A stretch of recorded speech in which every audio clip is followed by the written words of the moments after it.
എല്ലാവർക്കും സുഖല്ലേ? ഇന്ന് ഞാൻ ഒരാളെ പരിചയപ്പെടുത്താട്ടോ.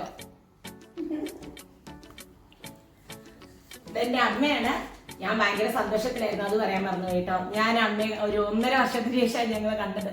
കൊറോണയൊക്കെ ആയിട്ട് ഇത്തവണ നാട്ടിലൊന്നും പോകാൻ പറ്റിയില്ല. അതുകൊണ്ട് അമ്മയെ ഞങ്ങൾ കണ്ടത് ഇപ്പോഴാണ്. അമ്മ ആദ്യമായിട്ട് ദുബായിൽ വിസിറ്റിന് വന്നതാണ് കേട്ടോ. ഒരു ഹായ് പറയമ്മേ. ഹായ്. അപ്പൊ അമ്മ ഒരു അടിപൊളി കുക്കാണ് കേട്ടോ. നാടൻ വിഭവങ്ങളെ കുക്ക് ചെയ്യുള്ളൂ, പക്ഷെ സൂപ്പർ ചമ്മന്തിയും നമ്മുടെ സ്പെഷ്യൽ ചമ്മന്തികളൊക്കെ സൂപ്പർ ആട്ടോ. ചമ്മന്തി നാടൻ ഡിഷസ് ഒക്കെ ഉണ്ട്, അതൊക്കെ ഞങ്ങൾ ഇടുന്നുണ്ട് ഇടയില്. അപ്പൊ ഇന്ന് ഞങ്ങള് ഒരു അടിപൊളി ചമ്മന്തി അമ്മയുടെ ചമ്മന്തിയുമായിട്ടാട്ടോ വന്നത്. അപ്പൊ എല്ലാവരുടെയും സപ്പോർട്ട് ഉണ്ടാവുമല്ലോ. നമ്മുടെ ഫസ്റ്റ് വീഡിയോ ആണ് കേട്ടത്. അപ്പൊ നമുക്ക് തുടങ്ങാം. ആദ്യം 2 ടീസ്പൂൺ എണ്ണ ഒഴിച്ചു. കായം പൊരിക്കുക.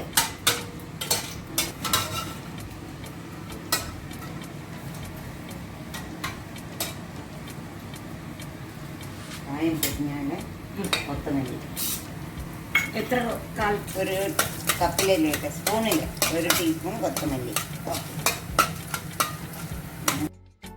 മല്ലി ഒന്ന് നന്നായി ചൂടായി വന്നപ്പോൾ ഞങ്ങളൊരു 10 ചുവന്ന മുളകും 2 കാശ്മീരി ചില്ലിയും കൂടി ഇട്ട് കൊടുത്തിരുന്നു കേട്ടോ. ഈ മുളകിനൊട്ടും എരിവില്ലാത്തതുകൊണ്ടാണ് ഇട്ടിട്ട് കൊടുത്തത്. ഇനി ഇതൊന്ന് ചൂടായി വരുമ്പോൾ എൻ്റെ കയ്യല്ലേ 1/2 കപ്പ് ഉഴുന്ന്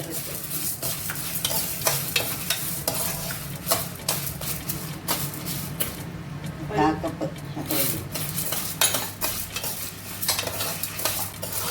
കപ്പ് കറിയിലൊക്കെ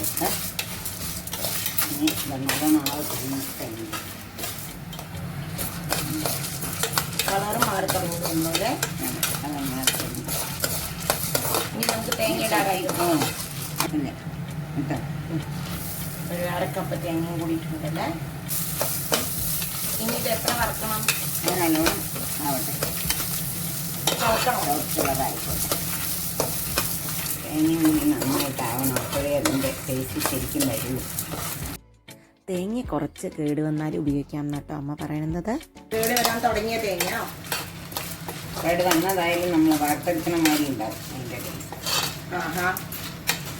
ചെറുതായിട്ട് പൊളിച്ചതാണെങ്കിൽ ചെറുത് മുറിച്ചിട്ട് അതിങ്ങനെ ആക്കുന്നതിനാലും നമ്മൾ വറുത്തിടാൻ പായസത്തിലൊക്കെ വറുത്തണം കിട്ടില്ലേ, അതേപോലെ ഞങ്ങൾ എണ്ണയിലങ്ങ് ചൂടാക്കിയിട്ട് നന്നായി വറുത്തെടുക്കും.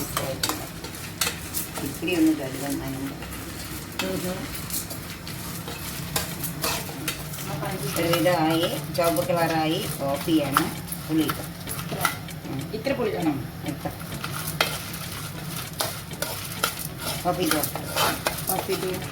ഇനി ചൂടാറിയിട്ട് ഉപ്പ് കൂട്ടി പൊടിച്ച സൂപ്പർ ചമ്മന്തി. വെള്ളം ഒഴിച്ചാക്കില്ലേ? പുള്ളിക്ക് വെള്ളം ഒഴിക്കില്ല, അല്ലെങ്കിൽ വെള്ളം ഒഴിക്കും. പുളിയിലാണ് ഞാൻ പുളി തിരുമ്പിയിട്ട് ആ വെള്ളത്തിന് ഒഴിക്കും. അപ്പോൾ അത് കൂടുതൽ വെള്ളം ആവില്ലല്ലോ. ഇനി ചൂടായ പുളിയെ പറ്റി തിരികെ വരുമോ? ഓ, അധികം ചൂടായിട്ടില്ലല്ലോ. അതൊക്കെ അരച്ചെടുക്കാം അല്ലേ? ചൂടാറി ഇതിനെ അരച്ചെടുക്കാം. ഉപ്പ് എടുത്തില്ല, ഉപ്പും കൂട്ടി ഒന്ന് അരച്ചെടുക്കാം. കൊട്ടല്ല, ഉപ്പിട്ടു അരച്ചിട്ട് പോരാന്നുണ്ടെങ്കിൽ അപ്പം ചേർത്തിയാൽ മതി. അടിച്ചിട്ട് വന്നിട്ട് പുളി ഒഴിക്കാം.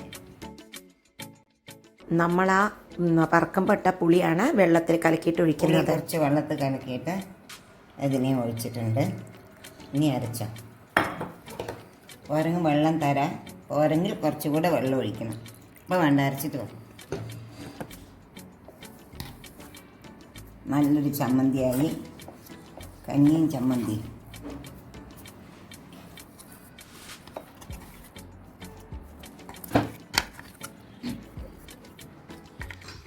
ഇന്ന് ഞങ്ങളെ ഒരു ലൈറ്റ് ഫുഡാണ് കേട്ടോ. കുറച്ച് കഞ്ഞിയും പയറും പിന്നെ നമ്മുടെ സ്പെഷ്യൽ ചമ്മന്തിയും ഒക്കെ ആയിട്ടാണ് ഇന്നത്തെ ലഞ്ചിന് ഞങ്ങൾ വളരെ ഈസി ആയിട്ടാക്കാൻ വിചാരിച്ചു. ചെറുപയർ വെറുതെ ഒന്ന് വേവിച്ചതാട്ടോ, എന്നിട്ട് തേങ്ങയിട്ട് നമ്മുടെ സ്കൂളിലൊക്കെ കാലഘട്ടത്തിൽ കഴിച്ചിട്ടില്ലേ അതുപോലെ. പിന്നെ നമ്മുടെ സ്പെഷ്യൽ ചമ്മന്തി അടിപൊളി. ഞങ്ങൾ ലഞ്ച് കഴിക്കട്ടെ, നിങ്ങളും അപ്പം ഉണ്ടാക്കി കഴിച്ചു നോക്കൂട്ടോ. അടിപൊളി ചമ്മന്തിയൊക്കെ